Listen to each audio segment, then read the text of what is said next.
Assalamualaikum warahmatullahi wabarakatuh. Saleh-salehah, how are you today? Alhamdulillah, we meet again with Miss Ira. Today we are going to learn tema 2 about the alternative energy. Before we start our lesson today, let's say basmalah together.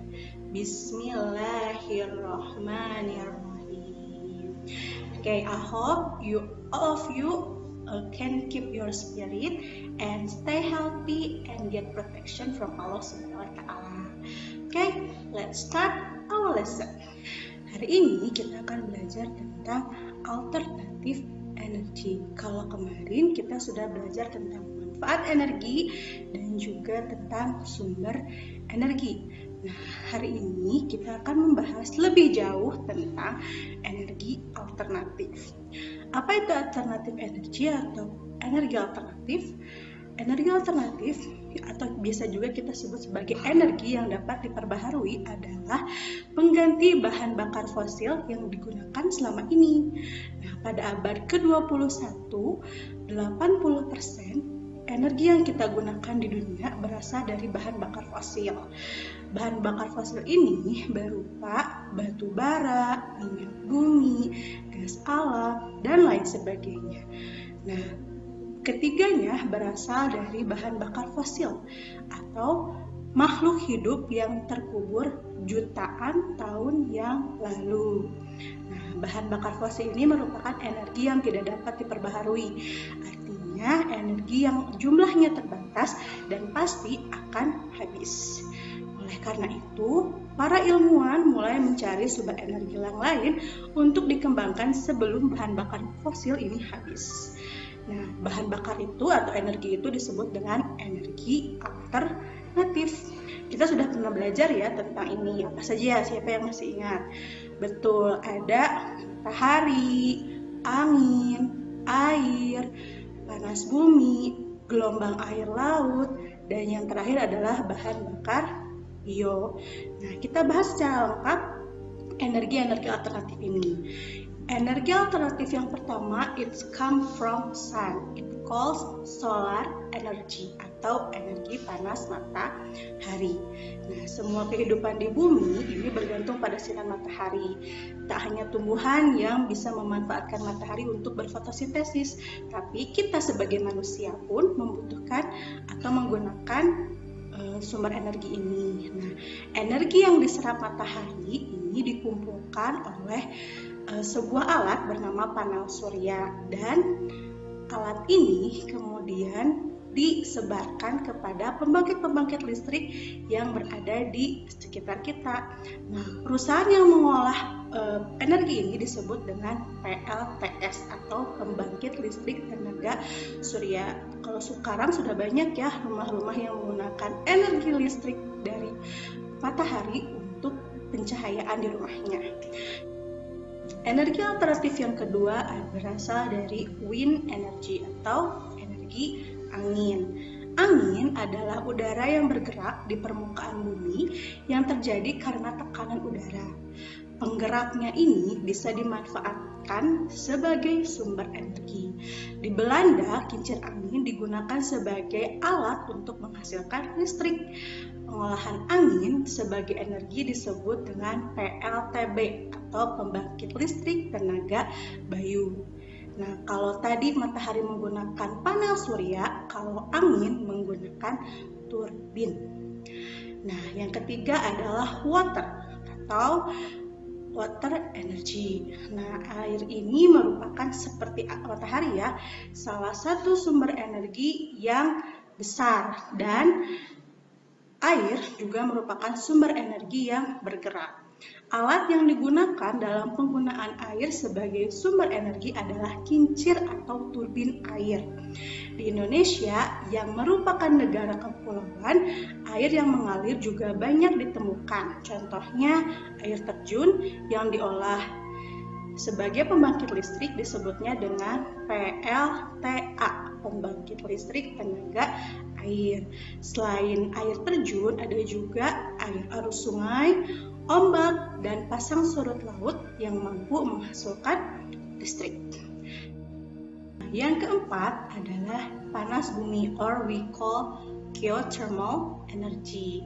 Nah, ini merupakan energi yang berasal dari panas yang disimpan di bawah permukaan bumi. Energi ini juga bisa dimanfaatkan untuk pembangkit listrik. Pusat bumi terbentuk dari lapisan bahan yang panas. Panas dari dalam bumi menghasilkan uap yang kencang. Uap ini diolah di pembangkit listrik tenaga panas bumi atau PLTPB. Nah, hal ini menunjukkan bahwa bumi merupakan sumber energi panas yang sangat besar. Yang kelima adalah gelombang air laut. Ya, energi alternatifnya dari gelombang air laut. Nah, gelombang air laut saat memecah di pantai menghasilkan banyak energi, terutama energi kinetik atau energi gerak. Energi ini dapat diubah menjadi energi listrik. Pengolahan energi listrik dengan menggunakan gelombang air laut disebut dengan PLTGL atau pembangkit listrik tenaga gelombang laut. Nah, walaupun Indonesia memiliki potensi yang besar untuk menggunakan energi ini, namun kita belum optimal dalam hal penggunaannya karena tetap banyak kekurangan, apalagi jika gelombang air lautnya tidak terlalu keras ya. Energi alternatif yang keenam adalah biomas atau bahan bakar bio. Bahan bakar bio merupakan bahan bakar yang berasal dari tumbuhan dan hewan. Nah, ada 3 macam bahan bakar bio yang biasanya digunakan. Yang pertama adalah tumbuhan yang memiliki potensi sebagai pengganti bahan bakar biodiesel. Nah, dapat digunakan sebagai pengganti solar. Nah, biodiesel ini biasanya diambil dari tumbuhan berbiji yang mengandung minyak seperti bunga matahari, tanaman jarak, biji jarak maksudnya, kelapa sawit, kacang tanah, dan kedelai. Nah, beberapa orang menggunakan biodiesel sebagai pengganti solar untuk bahan bakar kendaraannya. Yang kedua adalah bioetanol. Yang bioetanol ini sama dengan biodiesel berasal dari tumbuhan. Cuman kalau bioetanol ini berasal dari singkong, ubi, jagung, dan sagu. Nah, bisa digunakan sebagai pengganti bensin ataupun premium. Ini juga sebagai bahan bakar kendaraan ya. Nah, yang ketiga ini biogas. Biogas berbeda dengan biodiesel dan bioetanol ya. Tadi biodiesel berasal dari tumbuhan, bioetanol juga dari tumbuhan. Nah, kalau biogas ini berasal dari kotoran hewan ternak. Nah, jadi kotoran hewan ternak tersebut dimasukkan ke dalam ruangan bawah tanah yang ada lubang, kemudian dibakar dan menghasilkan gas. Nah, biogas ini dimanfaatkan sebagai bahan bakar kendaraan bermotor. Nah, itu mungkin ya beberapa energi alternatif yang biasanya kita gunakan. Apa saja tadi yang pertama? Yang pertama adalah sun atau matahari. Yang kedua angin, wind energy. Yang ketiga air atau water. Yang keempat panas bumi atau geothermal energy. Yang kelima gelombang air laut. Dan yang keenam adalah bahan bakar bio. Mudah-mudahan bisa dipahami materi hari ini. Boleh kalian baca kembali di buku tema 2-nya ya. Sekian dari Miss Ira, mohon maaf ada kesalahan.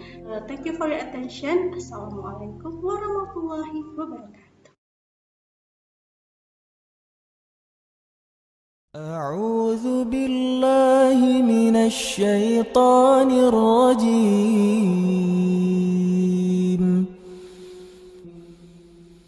الله نور السماوات والأرض. مثل نوره كمشكاة فيها مصباح.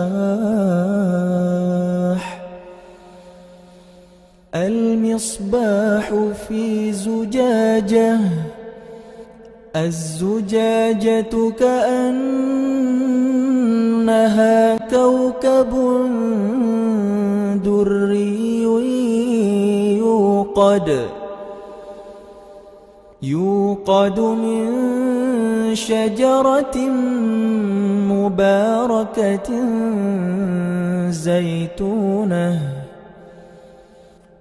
زيتونة لا شرقية ولا غربية يكاد زيتها يضيء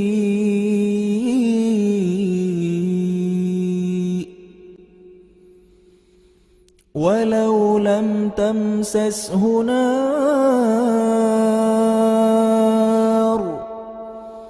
نور على نور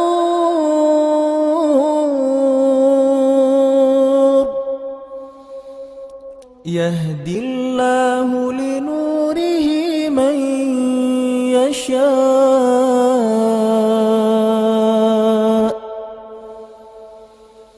ويضرب الله الأمثال للناس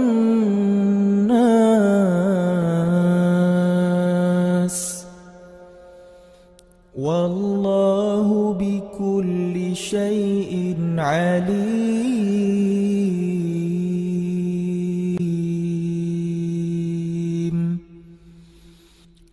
صدق الله العظيم.